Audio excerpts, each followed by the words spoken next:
तारी मल्ला बहनी मल्ला और युवा साथी मल्ला थोड़ा सा शांति रख के सुनो, लेकिन थोड़ा सा सब्र करो। पीछे से कवर करना, पीछे से।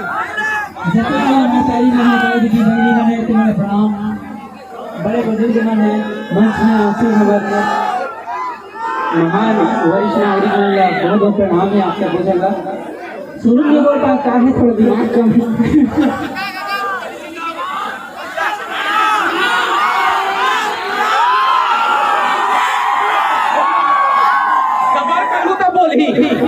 और नहीं तो नहीं बोला है, थोड़ा शांत रहो। आप मन के ज्यादा समय नहीं लो, बिल्कुल जेकर बा आप सपोज सरलाए होते कार्यक्रम आगे बढ़ाबो, ज्यादा समय नहीं लो बिल्कुल। और बस आप सब धन्यवाद दूँ। ये अवसर ज्यादा नहीं मिले मोला, काबर की मैं घर में खुश रहता हूँ, करना वीडियो बना के डाल दे भैया मैं सब देखो, मैं आ जाता वाला बात है।